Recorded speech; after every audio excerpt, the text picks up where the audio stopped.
Valsad ડિવિઝનના DC પુનઃ અવલોકન કરી કર્મચારીને પોતાના વશમાં કરવા માંગે છે કે પછી ગુલામ બનાવવા માંગે છે। આવી રિવ્યુ સુનાવણી બોલાવી, આવી રિવ્યુ સુનાવણી રાખી કર્મચારીને કેમ હેરાન કરવા માંગે છે?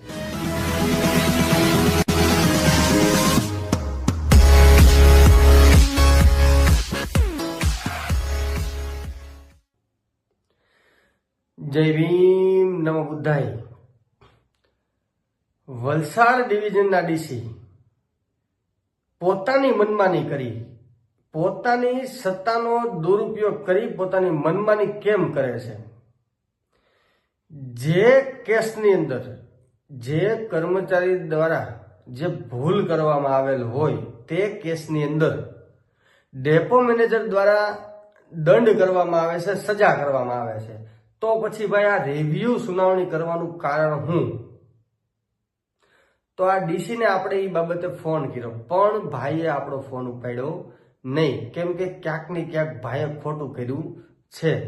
પછી આપણે વાપીના ડેપો મેનેજરને ફોન કર્યો, એટલે ડેપો મેનેજરે વિગતવાર આપણે બધી માહિતી આપી, પણ જે રિવ્યુ સુનાવણી 15/2/2025 રોજ ડીસી દ્વારા રાખવામાં આવેલી હતી અને કર્મચારીને બોલાવવામાં આવેલા હતા, તે બાબતે આપણે ડેપો મેનેજરને પૂછ્યું તો ડેપો મેનેજર ચોખ્ખું બોલે છે કે કોઈ એવા ગંભીર પ્રકારના બનાવો હોય તો રિવ્યુ સુનાવણી થાય। એટલે આપણે સાહેબને એવું પૂછીએ છીએ કે તો પછી ડીસી સાહેબે આવી સુનાવણી કરવાનું કામ શું? તો કે હવે સાહેબ નરેશભાઈ એને ખ્યાલ, એટલે એને ખ્યાલ એટલે એમાં પાછું આપણે કઈ સમજાણું નહીં, એટલે આપણે સમજાઈ ગયું કે આ જે ડીસી છે પોતાની મનમાની કરી આ જે એસટી નિગમ છે ને પોતાના બાપની પેઢી સમજે છે, અને આ રિવ્યુ સુનાવણીના બહાને કોઈ પણ જાતનો આર્થિક વહીવટ કરવા માંગે છે। કેમ કે કર્મચારીને ડીસી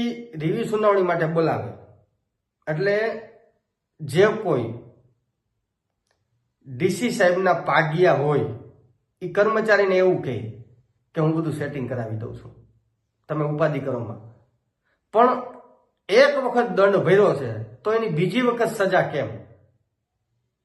જોકે ડેપો મેનેજર સાહેબ વાપીના પોતે ખુદ સ્વીકારે છે કે દંડ ભર્યો, તો રિવ્યુ સુનાવણી ક્યારે કરવામાં આવે કે કોઈ એવો ગંભીર પ્રકારનો બનાવ હોય તો, પણ આ જે ભાઈ પોતે ડીસી ભાઈ છે પોતાની મનમાની કરી કર્મચારીને ખોટી રીતે કનડગત કરી માનસિક ત્રાસ આપવા માંગે છે। 2 દિવસ પહેલા આપણે આ જે નવસારી ડેપો છે એની અંદર કેમ્પિયલ બાબતની બહુ તકલીફ હતી। કેમ્પિયલ બાબતે આપણી પાસે એક લિસ્ટ આવ્યું હતું કે જે લોકોનું કેમ્પિયલ ઓછું આવે છે એને દંડ કરો, સજા કરો, રિપોર્ટ કરો, ઇન્ટરબદલી કરો, ડિસમિસ તો ન કરી, કેમ કે બાપની પેઢી તો કઈ છે નહીં અને એટલા બધા તો કાયદા એના પોતાના હાલે નહીં, પણ જે હાલે છે એ તો એ લોકો હાકી જ લે છે। એટલે આ બાબતે આપણે એક વિડીયો બનાવ્યો હતો કેમ્પિયલ બાબતનો કે ખોટી રીતે કેમ્પિયલ બાબતે કર્મચારીઓને હેરાન પરેશાન કરવામાં આવે છે। એટલે નવસારી ડેપોની અંદર આપણને એવી માહિતી મળી છે કે ત્યાં શાંતિ થઈ ગઈ છે। જે લોકો કેમ્પિયલ બાબતે હેરાન કરતા હતા એની શાંત ઠેકાણે આવી છે, 100% નહીં પણ થોડી ઘણી તો આવી જ ગઈ છે, કેમ કે એને ખબર પડે કે આપણે જે કરીએ છીએ ખોટું કરીએ છીએ। કોઈ કંપની, કોઈ વાહનની કંપની, કોઈ ટાટા, લેલેન્ડ, આઈસર કે પછી અશોક, કોઈ કંપની એવી બાહેંધરી આપતી નથી, કોઈ એવું પરિપત્ર આપતી નથી કે આટલી એવરેજ ફરજિયાત આવી જ પડે, પણ આ લોકો એના પોતાની મનમાની કરી અને કર્મચારી ઉપર એક રોબ જમાવે છે। એટલે કે આ જે ડીસી છે આ ડીસી એના મનમાં હું સાબિત કરવા માંગે છે, કર્મચારીને કેમ હેરાન પરેશાન કરવા માંગે છે, આ સમાજ એને પૂછો। અને જે ડેપો મેનેજરે વાત કરી છે એ રેકોર્ડિંગ એ મૂકું છું, એટલે તમને 100% સત્ય હકીકત હું છે એ ખબર પડશે કે વલસાડ ડિવિઝનની અંદર, વલસાડ ડિવિઝનના જેટલા પણ ડેપો છે એની અંદર કેવા કેવા કારનામા હાલે છે। હાલ તો આપણી પાસે એક વાપી ડેપોનું જ આવ્યું છે, પણ વલસાડ ડિવિઝનના જેટલા પણ ડેપો છે ત્યાં બધે આવા કાંડ હાલે છે। અને આ ડીસી દ્વારા અવારનવાર રિવ્યુ સુનાવણી કરવા લોકોને હેરાન પરેશાન કરવામાં આવે છે. બીજું કે આપણે એવી પણ ફરિયાદો આવે છે કે નરેશભાઈ, પેસેન્જર દરવાજે ઊભા હોય, બસની અંદર 70, 80, 90 પેસેન્જર ભર્યા હોય, સીટિંગની 12 પેસેન્જર ભર્યા હોય, તો ચેકિંગ વાળા દ્વારા દંડ સજા ડ્રાઈવર કંડક્ટરને કરવામાં આવે છે. આવું કેમ? અમારો શું વાગ છે? એસટીની જે કમાણી થાય છે અમે હું અમારા ઘરે લઈ જઈએ છીએ? 80-90 પેસેન્જર બસમાં અમારે ભરવા પડે છે. શું કામ? કે કોઈ એવો પરિપત્ર નથી કે સીટિંગ પેસેન્જર બેસાડવા, અને અમે કોઈ લોકોને એમ ન કહી શકીએ તમે બસમાં ન ચડો. જો અમે કોઈ પેસેન્જરને બસમાં ન બેહાડ્યો હોય તો એ ફરિયાદ કરે તો અમારા રિપોર્ટ થાય, અમારી બદલી થાય. એટલે અમારું કોઈ વસ્તુ ચાલતું નથી. પણ આજે દંડ સજા થાય છે એ અમને જ કેમ?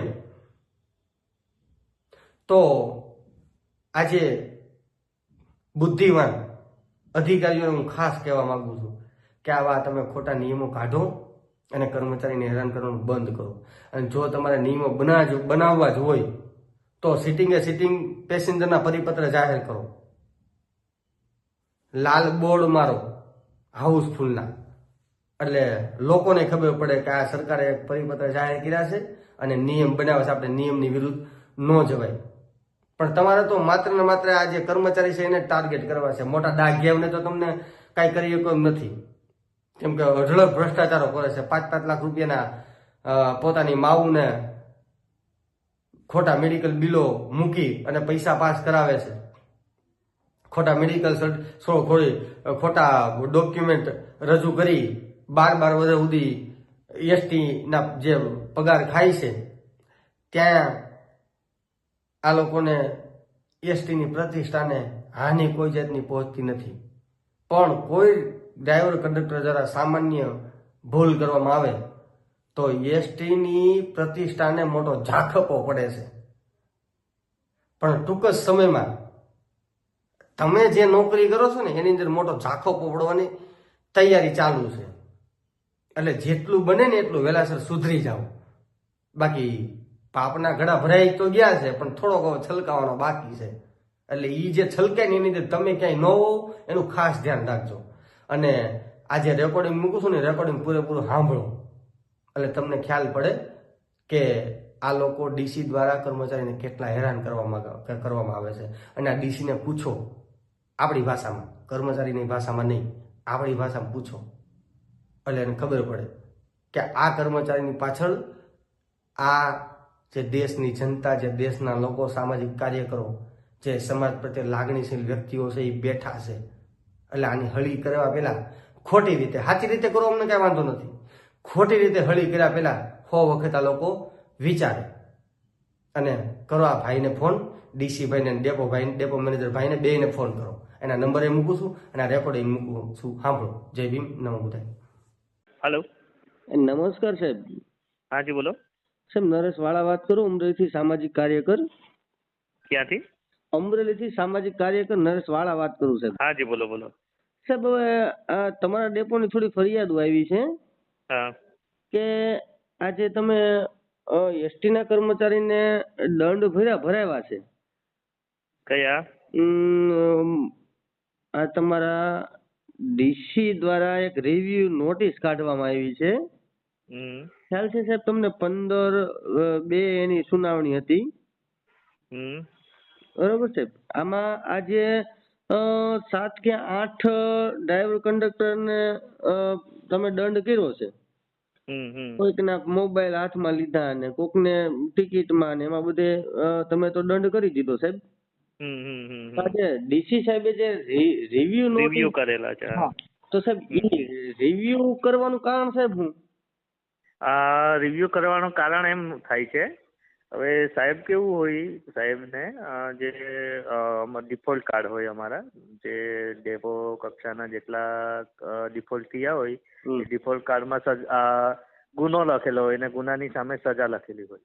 એટલે અમે દંડ તો કરી દઈએ. હવે અમે અમારા પાસે પૂરેપૂરી ડિટેલ્સ હોય એટલે અમે દંડ એ રીતે કરીએ કે એનું સજાનું પ્રમાણ કેવું છે, પછી એના સામે શું થયું છે, શું નથી થયું, બરાબર છે કે નહીં શું છે તે કરીને અમે સજા કરીએ. હવે એ સજા સાહેબને અમુક ગુના પ્રમાણે ઓછી લાગે એટલે સાહેબ રિવ્યૂ કરે એટલે રિવ્યૂ કરીને આખો એમનો જે ડિફોલ્ટ બનેલો હોય ને બધા જ ડોક્યુમેન્ટ ચેક કરે અને ડોક્યુમેન્ટમાં એમને બરાબર લાગે તો મેં જે ડેપો મેનેજરે સજા કરેલી હોય ને એ યથાવત રાખે કે આ તો એમાં વધારો કરવાનો હોય તો એમાં વધારો થાય એવી રીતે.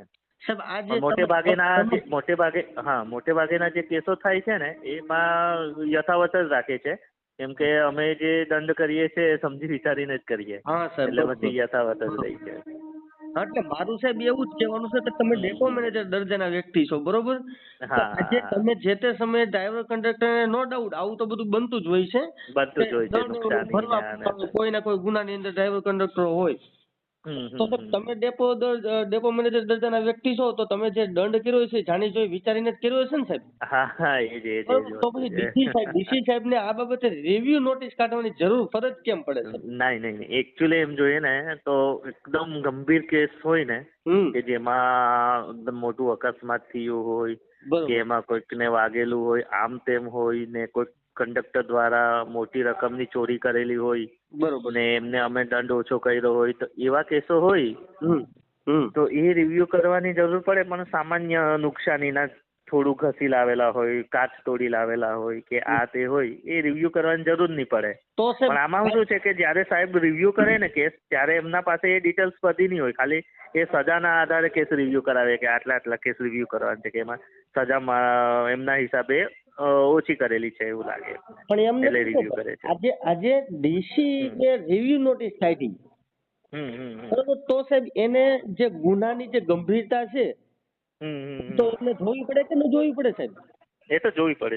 તો ઈ જોયા વગર આજે ડ્રાઈવર કંડક્ટરની રિવ્યુ કેસની સુનાવણી બાબતે બોલેવા આ કેટલા અંશે યોગ્ય છે?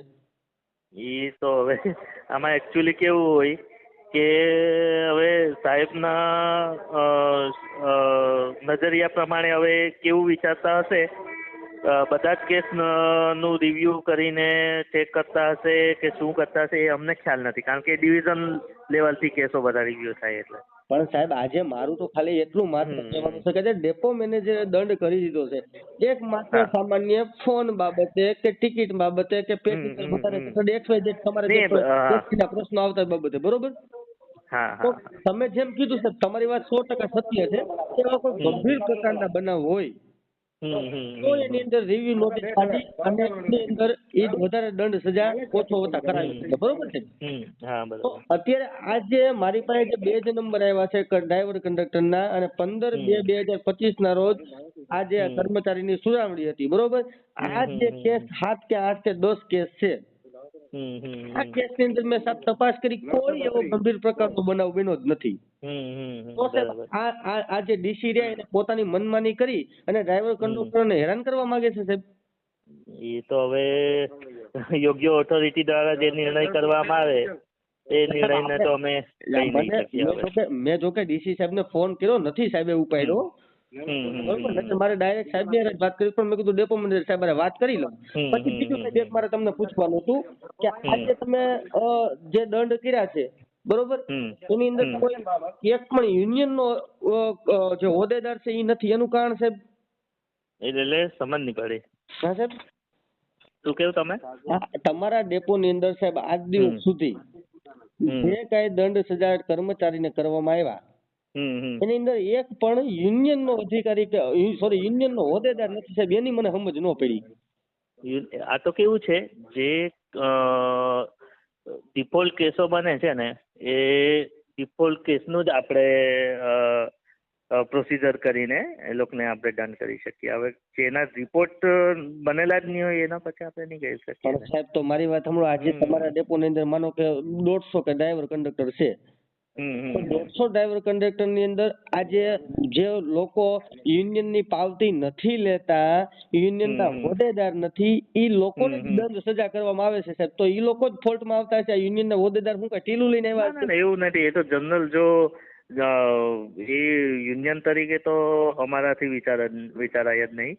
આ જે જનરલ અમારા તો જે ડિફોલ્ટ કેસ હોય ને એ પ્રમાણે જેનો ડિફોલ્ટ હોય આ ડિફોલ્ટ પાછો આમાં શું છે હવે મોટે ભાગના ડિફોલ્ટ હોય છે ગાડીના નુકસાનીના હમ નુકસાનીના હોય છે.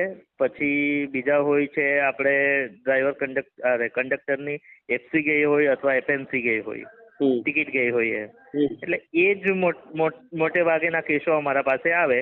ને જે એફએનસી વાળા હોય એ લાઇન ચેકિંગ ઓથોરિટી દ્વારા કરેલા કેસો હોય એ કેસો અમારા પાસે આવે. બીજા તો નુકસાની વાળા તો ડેપો ખાતેના અમારા જે નુકસાનીના હોય એ જ. ના ના ને સાહેબ, જે એટલે ટ્વિટર પર પૈસા ભરી દેતા હોય ડ્રાઈવર કંડક્ટર, એ લોકોના પછી ખાતાકીય કાર્યવાહી કરવાની નથી રહેતી એમ. ના પણ સાહેબ જો આ તો આ લોકોએ જે લોકોને સાહેબ તમે દંડ સજા કરી છે એ લોકોએ પૈસા ભરી દીધા છે, વાના માતર બધું કરી દીધું છે, છતાં ડીસી દ્વારા એનું રિવ્યુ નોટિસ કાઢવામાં આવે છે. અને એ રિવ્યુ નોટિસ ની અંદર કે તમારા ડેપો ની અંદર, તમારા વાપી ડેપો સાહેબ લાગે ને, હા વાપી ડેપો. વાપી ડેપો ની અંદર મેં બધું નિરીક્ષણ કર્યું સાહેબ. એક પણ યુનિયન ના હોદ્દેદાર ને નોટિસ કે રિપોર્ટ કે દંડ સજા થવામાં આવેલ નથી સાહેબ. મને મારી પાસે સત્તાવાર માહિતી છે, માહિતી અનુસંધાને સાહેબ તમારી વાત કરી છે. ભલે તે હશે. જો મારે મોટે ભાગે મારા કેસો એફસી એફએનસી પ્લસ ગેરહાજરી ના હોય એ ને ગાડીની નુકસાની ના હોય એ. હવે ગાડીની નુકસાની તો જે ડ્રાઈવર ચલાવતો હોય એ જ ડ્રાઈવર નુકસાની કરીને લાવે ને. બરોબર. અને સાહેબ બીજું કે એમાં કોઈ પણ યુનિયનના હોદ્દેદાર હોય તો યુનિયનના હોદ્દેદારને બી મારે તો કરવું પડે, કારણ કે જ્યાં સુધી એ નુકસાનીનું પૈસા ભરવામાં નહીં આવે ત્યાં સુધી અમારે ગાડી પછી ડિવિઝન ઓફિસથી રેડી કરવાની હોય, ગ્લાસ નાખવાનો હોય, એ નાખી નહીં આપે. તો સાહેબ તમારા વાપી ડેપો ની અંદર જે કોઈ યુનિયનના હોદ્દેદારને તમે એક વ્યક્તિને કોઈ દંડ સજા કરી હોય એનું મને નામ આપશો સાહેબ? એ તો હવે કોણ કોઈના યુનિયનમાં છે એ તો મને ખ્યાલ નહીં હોય ને. આજે યુનિયન જનરલ છે ડ્રાઈવર કંડક્ટરો તો બધા મારા માટે તો. ને ગુજરાતની અંદર એસટી મીડિયમ ની અંદર યુનિયન ના હોદ્દેદાર ગુજરાત રાજ્યનો મુખ્યમંત્રી હોય એનો એટલો દરજ્જો આ લોકો એવો એટલો દરજ્જો હોય એવું માને છે એ લોકો. એટલે સાહેબ તમને ખ્યાલ ન હોય કે અમે દંડ મારે તો ન બને ને? ના ના એવું કશું નથી. એ તો યુનિયનમાં તો હવે બધા મોટા માથા ને નાના માથા ને કર્મચારીઓ તો બધા જ જોડાયેલા છે. હવે કોણ કયા યુનિયનમાં છે શું છે એ તો અમે ખબર નહીં રાખી શકીએ ને. મોટા માથા હોય તો અમે જાણીએ કે શું કહેવાય કે યુનિયનના મોટું માથું આ છે કે તે છે. પણ સાહેબ મેં તમારા ડેપોની અંદર નિરીક્ષણ કર્યું સાહેબ, આજ દિવસ સુધી કોઈ યુનિયનના હોદ્દેદારને એવું કશું નથી સાહેબ. અને આજે તમે જે સાહેબ જે લોકો પાસે દંડ ભરાવો મારા અંડરમાં કેસ કોના ચલાવવાના થાય? ખાલી ડ્રાઈવર કંડક્ટર નો હોય, મિકેનિક ના હોય ને જો કોઈ ટીસી નું હોય એ બી રિપોર્ટ મારે ડીટીઓ ને કરવા પડે. ટીસીઓ ના કે સુપરવાઇઝર ના હોય કે ક્લાર્ક ના હોય કે પછી મિકેનિક સાઈડ ના ક્લાર્ક ના હોય, એ બધા પછી મારે એ લોકોના રિપોર્ટ બનાવવા પડે, કેમ કે એમાં મેં યોગ્ય સત્તાધિકારી નહીં ગણાવો એમ. પણ એમ નહીં સાહેબ, આજે તમે જે લોકોને દંડ કર્યો અને સજા કરી અને એ જે રિવ્યુ નોટિસ ડીસી દ્વારા કાઢવામાં આવી એમાં મને નથી ખ્યાલ કે સાહેબ એક પણ યુનિયન નો હોદ્દેદાર હોય. અને યુનિયનના હોદ્દેદાર દર મહિને અલગ અલગ વ્યક્તિના, એક જ વ્યક્તિના થોડા કેસ થાય. દર મહિને અલગ અલગ વ્યક્તિના આવે. આ મહિને આ એક ડ્રાઈવર નુકસાની કરી આવ્યો, બીજા મહિને કોણ કરી આવે એ તો ખબર નહીં પડે ને. પણ તો સાહેબ તમે વાપી ડેપોની અંદર કેટલા સમયથી છો?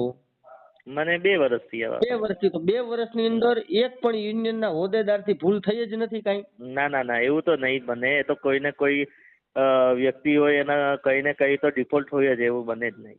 તો સાહેબ તમે કોઈ શું કહેવાય કોઈ એક વ્યક્તિની વાત કરતા હો તો એ વસ્તુ પોસિબલ થાય. બાકી તો ડ્રાઈવર હોય તો નુકસાની કરી લે આવે તો નુકસાની પેટે એ લોકોએ પૈસા ભરવા જ પડે. ઈ તો સાહેબ આપણે ક્યાં ના પછી કંડક્ટર ની એફસી એફએનસી હા એ ભરે છે. એટલે આ તો મારું ખાલી કહેવાનું એવું છે સાહેબ કે આજ દિવસ સુધી કોઈ યુનિયનના હોદ્દેદારને ગુજરાતમાં લગભગ ક્યાંક એવો બનાવ બન્યો હશે કે દંડ સજા થઈ હોય, સસ્પેન્ડ કર્યા હોય, એને ડિસમિસ કર્યા હોય અથવા એની કોઈ ઇન્ટર બદલી કરવામાં આવી હોય. એટલે સાહેબ મને તમારા ડેપોની અંદરથી મને ફરિયાદ આવી કે નરેશભાઈ આમાં કોઈ અમે જે લોકો આમાં યુનિયનની પાવતી નથી લેતા ને એ લોકોની જ ઉપર દંડ સજા થાય છે. બાકી સાહેબ હા બોલો. તો પછી આજે પાવતી જે દંડ સજા કરવો એ આપણે હું યુનિયન ને પૂછીને થોડા કરીએ? ના એ દંડ ને એના માટે અમે નિષ્પક્ષ ભાવે અમારે કરવો પડે, કારણ કે આમાં યુનિયન પ્રવૃત્તિ ચલાવવા જઈએ ને તો બીજા જ દિવસે અમને ઉચકીને મૂકી દે, એટલે એ વસ્તુ પોસિબલ જ નથી. પણ આમાં આ જે બનાવ સાહેબ બન્યો છે ને એની અંદર ક્યાંક ને ક્યાંક શંકાના રૂપ તરીકે જોવામાં આવે છે કે આવું કંઈક બન્યું હોય છે એની અંદર, સમજ્યા? બાકી તો જે પણ તમે તમારા ડીસી સાહેબ ને કયો, આપણે જે ફોન તમને સીયુજી નંબર આપ્યો છે ને એ આપણી પોતાની જાગીર નથી, એટલે ફોન ટાઈમસર ઉપાડે, અને આવા જે ખેલ આદરે છે ને જ્યાં રિવ્યુ નોટિસ ના અને ડ્રાઈવર કંડક્ટરને જે હેરાન કરવાની એની જે માનસિકતા છે ને એ માનસિકતા થોડીક સુધારે. જેટલા બી સાહેબે કેસ રિવ્યુ કર્યા છે એમાં 99% કોઈ કેસમાં સાહેબે વધારે દંડ કર્યો જ નથી. પ્લસ કે જો કોઈ સાહેબને લાગે કે આમાં કરવા જેવો છે તો જ, બાકી તો 99% 1-2 કેસમાં સાહેબે દંડ ઓછો કરાયો છે પણ વધારેલો નથી. પણ સાહેબ હું એમ કહું કે ગંભીર પ્રકારના બનાવ હોય તો જ એની અંદર રિવ્યુ નોટિસ કાઢીને ફરીવાર સુનાવણી કરવાની હોય, પુનઃ અવલોકન કરવાનું હોય. સાહેબ હવે રિવ્યુ એવો કોઈ બનાવ જ નથી તો આ ડીસી હું કોઈને હેરાન કરવા માંગે છે આવા ખોટા ટાઈમ બગાડવાના? ઈ તો હવે બધાની વિચારસરણી અલગ પ્રકારની હોય, એટલે એમાં આપણે હવે વધારે કઈ નહીં કહી શકીએ. કાંઈ વાંધો નહીં, તો હું જોઈ લઈશ, પણ તમારે કદાચ વાત થાય ને તો ડીસી ને કહેજો આ જે સીયુજી નંબર આપ્યો છે આપણા પોતાના પર્સનલ કોઈ યુઝ માટે નથી આપ્યો, આ પબ્લિક ને જવાબ દેવા માટે જ આપ્યો છે ને. આ જે કંડક્ટર ને ડ્રાઈવર ને મિકેનિકલ ને જેને હેરાન કરવાનું જે આયદરું છે ને એ બંધ કરી જાય. કોકના પેટ ઉપર પાટા મારવા જાય ને તો કદાચ ક્યારેક આપણા પેટ ઉપર પાટું મારે, આવું એટલું કેજો કે નરેશ વાળા આવા સમાચાર મોકલાવા છે સાહેબ. ભલે કઈ વાંધો નહીં. હા.